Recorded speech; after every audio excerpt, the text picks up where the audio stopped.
Okay, this video is going to show you how to adjust for your specific package you're going to put in your Royal vending machine, whether that is a bottle, a can, a contoured bottle, whatever it happens to be.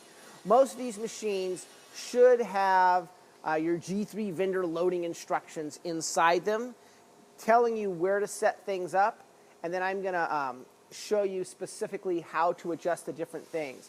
I'm going to show you where that label is here. If you're going to put two normal size 12-ounce cans deep in this machine, you're going to take your column, the front of it you're going to adjust so that these spacers are all the way to the outside. And the way you do that, you always put the bottom in first. There's slots down in here that they fit into.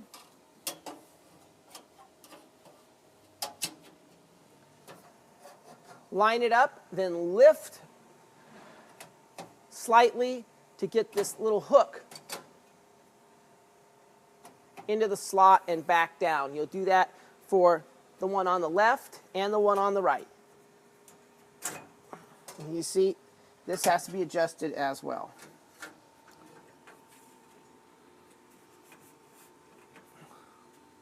Now, if you were going to adjust this for a bottle, you would look in here at your menu. Let's say that's a plastic contour bottle. It says the front retainer should be at 7. All right, so we're going to count for our contoured bottle, our 7 slots here. An easy way to find it, we're going to put the bottom one in as first, is I carry a headlamp in my tool bag. I also carry one of these magnetic lights. Either one will work. I'm going to go ahead and put this magnetic light in here. Makes it easy for me to see which one's which. Count back. Place that in. 1, 2, 3, 4, 5, 6, 7. Just push up slightly, down into position. That's set. I'll now do the same thing for the other side, and I will have adjusted the front depth of this machine. Okay, for our 20-ounce contour bottle loading instructions, it said that the rear spacers should be set on the 3rd notch. Now these are adjusted differently. If you can see in there are these holes we put our fingers in, we squeeze, that releases these. We count for 1, 2, 3. And we reach up to the top, we put our fingers in and squeeze, and we move this forward 1, 2 to the 3rd notch.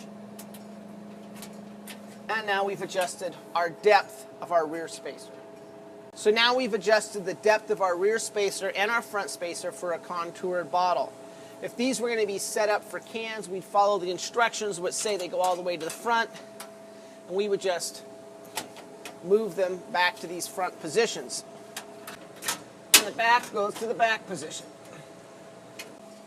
Pretty quick and easy once you know how. Now that we've adjusted the depth, we need to adjust the width.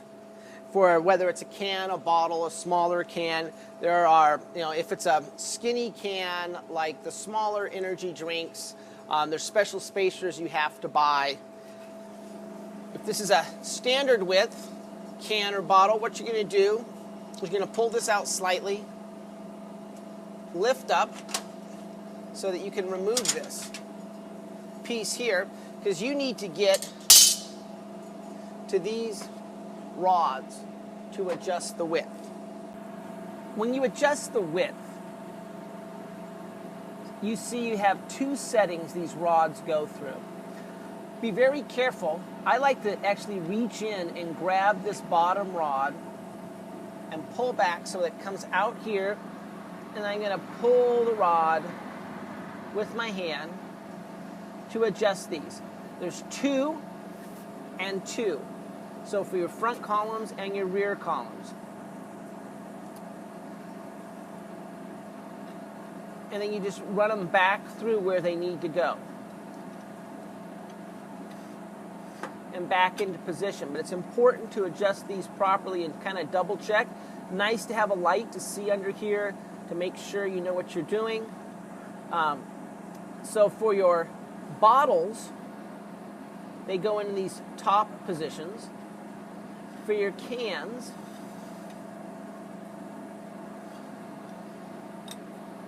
it goes in the bottom position.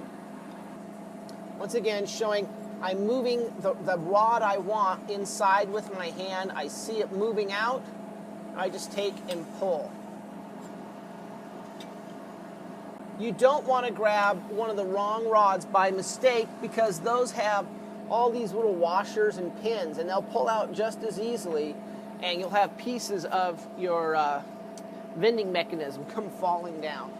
So do be careful which rod you pull. Make sure you adjust it for the right depth.